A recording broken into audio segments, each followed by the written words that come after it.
Hey guys, welcome back to eBaseball Powerful Pro Yakyuu 2021, the Fighters season finale. This is going to be the final video I make for this franchise because I'm not going to continue another season as the next game is going to be right around the corner. I believe it will be coming out sometime in mid-April, and I will be returning for more season mode. I would like to try to do a career mode in this game as well, maybe some other stuff that I could show you guys, maybe some live stuff, but right now, what I'm showing you is a recorded clip. I already went through this because I didn't know what was going to come up. But these are your Players of the Year awards and stuff like that. And what we're looking at right now is basically our player for each position. Nakata and Kondo won for positions of the year. Nakata, as you can see, he won for first base, and Kondo won for outfield. Same thing for this one. They both won those awards. Obviously, Kondo had a great, fantastic season. So did Nakata. You know, the 3 and 4 guys. Unfortunately, though, as you can see, Kondo did not win MVP. Someone on the Hawks did. I forget the name. I didn't translate it, but he did end up winning some type of award. I think it was like a Silver Slugger award or something like that. That's put right there. I'll have to translate that again. To see what he exactly won there, But also, you see there's another Fighters player there as well. Isopada, he won Rookie of the Year in our division. So that was pretty cool. He actually had a pretty decent year. He hit like 274 or something like that. A few RBIs, but he was a pretty big hitting machine. There's another award here for Kondo that I forget what these were. I don't have a translator out right now, unfortunately, but yeah, that was basically your rewards for the end of the season, and I will be going over some other stuff, and this is the screen that just shows you if you want to continue playing or not. But we're going to go back to the game, and here we are. I might have to lower this down a little bit because the volume is pretty loud for some reason. But anyway, so this is the off-season screen, and obviously this is like our contract renewals or first part. You know, I think you go through arbitrary and stuff like that, and then contract renewals, and then free agency, but we won't do that today. We'll look at the final stats for the season, really. Our pitching staff was very, very, unfortunately, underwhelming this year. We really did not do very well. Our starting pitching was actually okay, but our bullpen was probably the least performing out of all of them. But we'll take a look at our starters, and obviously our ace that we had this year, Iwasawa. He had a great year, 3.27 ERA, 13 wins, 9 losses. I mean, obviously the best record on the team, the most wins on the team. He did a very good job. Let's actually, you know what? Let's go back to here where we can look at our team stats better. So this is pitching. So obviously with the 13-9 record, and you got the 3.27 ERA. He did pretty dang good, to say the least. And yeah, let me just find out which one is strikeouts again. I gotta see. It's probably a big numbered one. Maybe this one's strikeouts, I think. Yeah, that's strikeouts right there with the 3 lines there. 137 strikeouts, not too shabby. And yeah, 157 innings pitched fully, so not too bad there. We also got Kato. Okay year. I mean, listen, an ERA under 5, you know, it's not too bad. 9-8 record. I mean, what can you do, you know, with the bullpen and everything? But he didn't do too terribly bad. He did have 116 strikeouts in 149 innings, so not terrible. Not the best in the world, but yep. Next one, Tatano, who relieved for us. I think he was an early acquisition or something like that, but he ended up only going 12 2/3, you know, 2.08, 0.04 ERA. Next we got Iguchi from the bullpen, 3 holds, a 2.86 ERA, not too bad. And then Kawano, he was also another reliever, 7-2 record and 10 holds, and a couple of saves to add it. It's not too bad. Akiyoshi, again, 3.19 ERA. It's not too bad. If anything, like, our bullpen really this year just kind of gave up runs when we could not give up runs. Like, we would actually take leads and then just give it right back up. You know, that was kind of the the theme this year, unfortunately, for a bullpen. But yep. And Erlin, and by the way, me and Erlin share the same birthday, not the same year, but the same birthday, which is actually kind of cool. As you can see, they're 1990, October 8th, so that's kind of cool. Not a bad year for him either. 3.77 ERA and a 9-6 record. Not a lot of double-digit winners on our team, but again, we only had 67 wins to end the season. Verhagen, almost a 4.5 ERA. I mean, not bad, but not great. Not a lot of decisions under his belt. Ikeda, who was also a starter, almost a 5 ERA, 7.7 record. I mean, what can you do? For strikeouts, 135 strikeouts for Verhagen. Not too bad in 141 innings pitched. Not too bad. Another reliever in Hori. 7.5 ERA. I mean, 12 holds is not too bad, but you're getting down to the high ERAs. You got Saito here, almost with a 5 ERA. He had a save under his belt and a hold. Nabatame, just under a 5 ERA, 0-3 record. Did not even get a win decision this season. 5 holds, what a save. And then our closer, who was the least performing out of all the bullpen, unfortunately.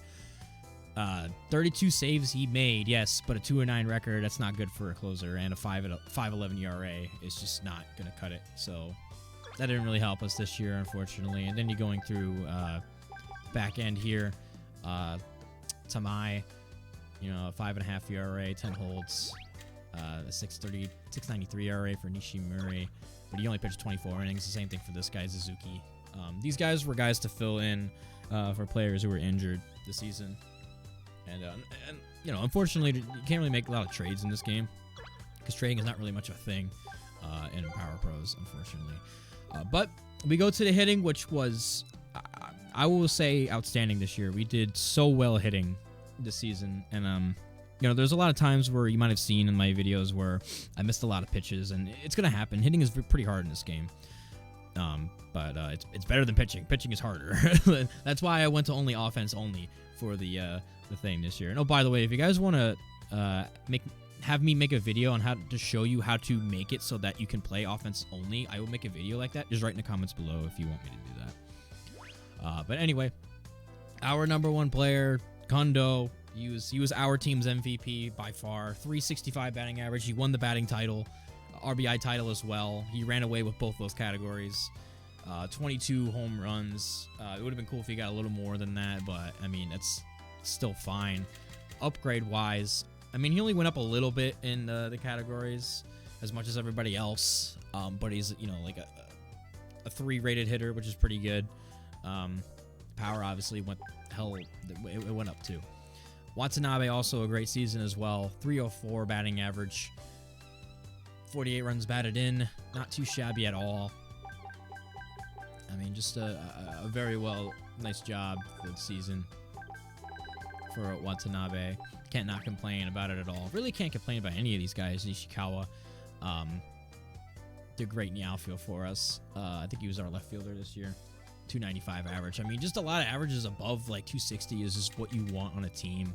Like Nomura actually kind of got off to a slow start productively, but then he started kicking it up and got it to 66 RBIs to end the season and 14 home runs and a couple of grand slams too. I remember some grand slams that he hit were pretty awesome. And Wong, I mean, really for us, it was Kondo, Nakata, and Wong were our best hitters, and I mean, they just produced considerably. I mean, it was awesome to see how they developed. And obviously Isobara with the Rookie of the Year, 22 stolen bases, not too bad for a rookie as well, and a 275 batting average. And then Nakata time. I mean, that's what I say for Nakata, is Nakata time every time he hits, and it was Nakata time when he had hit. I mean, 262 average is not bad at all. Almost 100 RBIs, 25 home runs. I mean, just a very well put season. As we get to some of our bench players as well. Hiranuma, 280 off the bench, not too bad. Asama was kind of up and down from the farm system and the professional level, but he did pretty good. 270 average, not too bad at all. I mean, he did his job when he came into the games. Corey was another guy who came up briefly for us. I think catching wise, hit 250. Takahama, I liked how Takahama did for us as well. 246 average might seem misleading, but in my opinion, he did well for us. So I'm glad, he stayed. Our catcher Shimizu, he actually started to go down a little bit towards the end of the season. He was consistently hitting like 250, 260, but then he kind of went on like a cold streak towards the end of the season, and that's why his average is as low as it is there. But for a catcher in this league, it's not bad at all. I mean, it's really hard to hit for a catcher, especially in this league. Ishii. Now, Ishii is an interesting story because he ramped up at the end of the season. As if you saw in my last few videos, I think it was like the last few videos or so, Ishii went nuts.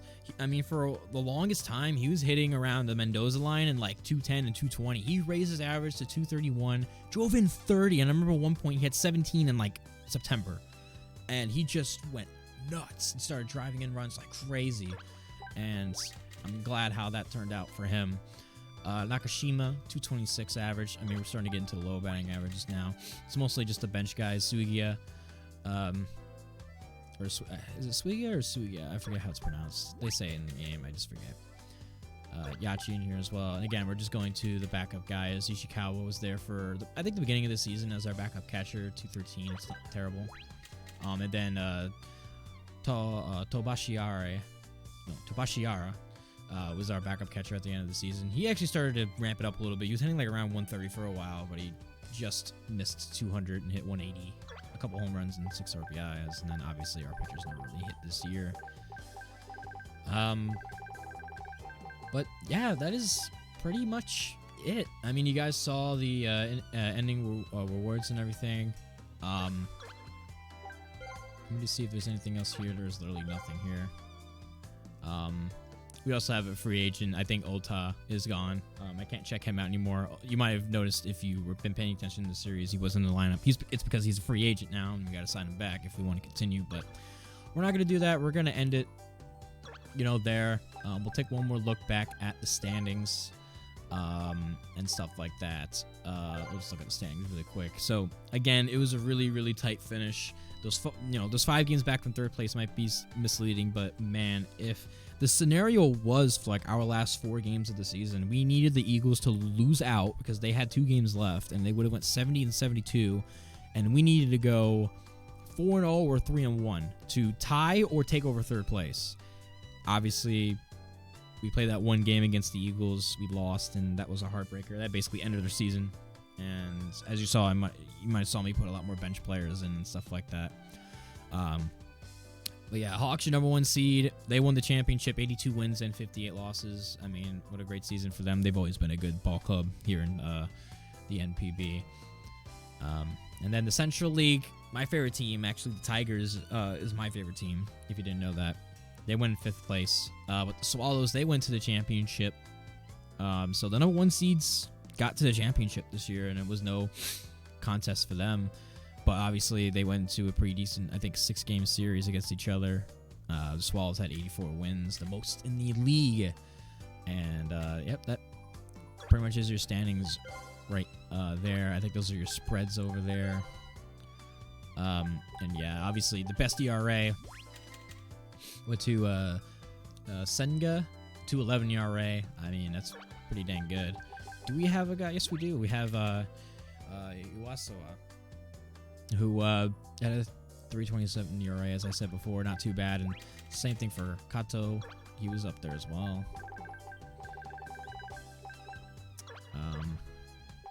Yeah, and hitting, batting title, obviously it went to Kondo. Just absolutely fantastic. What else can you say? He had a great season, and a lot of guys up there for batting average as well for our team. You got Wong up here, Nomura, that's the Buffaloes guy, Nishikawa, Watanabe. You got all those guys up there, and then RBIs, which Kondo had a 111, led league in that as well. Next guy was Tsugimoto, who had 102 RBIs, but not enough for Kondo. So Kondo, batting title and RBI title for the season. That's a win in my book.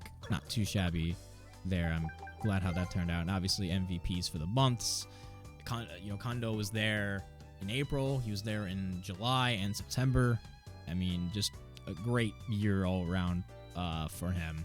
You know, you can't beat that with a stick. Obviously, Swallows guys were just killing it this year. They did a great job, and there's a reason why they went to the championship. But anyway, I think that's gonna do it for the series. Just thank you guys for watching if you did.